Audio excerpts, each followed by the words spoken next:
I took $50,000 cash out the bank that day. Gave it to my high school, the girl I was dating, whatever, teenage sweetheart. We eloped, left house. I wanted to be a rapper. We eloped, left Chicago, moved to New Jersey. I was in check system, so I couldn't put the money in my name in my bank account. I put all the $50,000 in this girl's bank account. We went, she got the crib, she did everything. We ended up falling out in that whole shit, and she was working for Rockefeller at the time, and I think she was dating Dame Dash or some shit like that, or whatever, and she left me. Christian Ward, professionally known as Hitmaka, first entered the industry as rapper Young Berg, with records like Sexy Lady and featured on Ray J's Sexy Can I.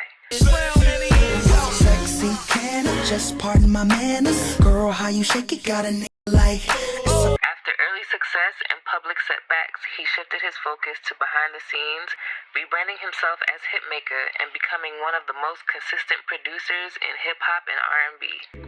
He went on to produce major records like Bounce Back, Big Sean. Last night took an L, but tonight I bounce back, boy. I've been broke as hell, catch the check and bounce back. Dangerous, Meek Mill. You feel the vibe is contagious. Look in your eyes, it's dangerous. Generated billions of streams and dominated radio. His transition from artist to hit-making producer and executive reflects a career built on reinvention, resilience, and the ability to consistently shape the sound of the culture. Next up, Hitmaka on Broke Stories. A broke story for me. And it could be mentally too. It don't have to be financially.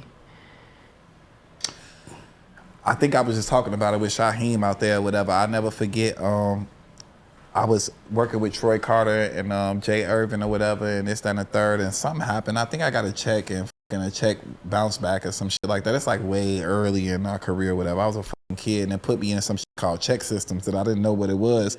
When you go to a bank and open a bank account and the check don't work out right or whatever. So I didn't have no money, and I went. My dad had took me to the bank at the time. I'm a teenager, and like he had me sign like forms at the bank. I'm like, what the fuck is this? And I'm signing. And like at that time, I just wanted a $20 bag of weed, like a fifth of Hennessy to go like write raps in a car with my peoples or whatever. So I told my man, Doc, I'm like, take me to the bank. Something weird going on in this bank. I went in there, showed him my ID. I had a trust fund. I'm like, oh, shit. I took $50,000 cash out the bank that day. Gave it to my high school, the girl I was dating, whatever, teenage sweetheart. We eloped, left house. I wanted to be a rapper. We eloped, left Chicago, moved to New Jersey. I was in check system, so I couldn't put the money in my name in my bank account. I put all the $50,000 in this girl's bank account. We went, she got the crib, she did everything. We ended up falling out in that whole shit, and she was working for Rockefeller at the time, and I think she was dating Dame Dash or some shit like that, or whatever, and she left me. No money, took the whole $50K. I think she shut down the crib, did all that, left me with $2,000, sent me $2,000 back out of the 50. From there, I was f***ed up. And I ain't gonna lie, man, Eric Sermon allowed me to live in this house in Central Islip, Long Island. And Eric Sermon took me under his wing, me, my whole crew, my producers, my artists. This before I was Young Berg or whatever. I was still Young Berg, but this before I came out with Sexy Lady. He let me live in my house. He introduced me to Sylvia Rohn. He took me to all this shit. I cultivated my whole thing in that house. And that was the jump start of my career. Wow.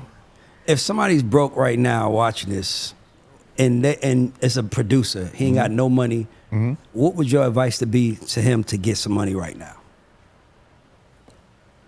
It's so many different avenues. The internet wasn't a thing back then like how it is now. Like I would tell him, like, bro, like the first thought is to go and get with somebody like-minded like you and build with an artist from scratch, because that artist can turn into a Toomp and T.I. situation. It could turn into whoever, the Mike Will, Sway Lee situation, Ray Shrimmer, whatever. But to me, man, I'm not even monetizing all the shit I can monetize. Yeah. Niggas sitting there telling me like, boy, you got 1 million followers on Instagram. If you go live and make people pay to be in your live, you could make this. Or if you do Twitch or whatever, it's so many different avenues. I would just tell them, man, slang them beats. If you really confident in yourself, $50, $100, pay whatever you need to pay.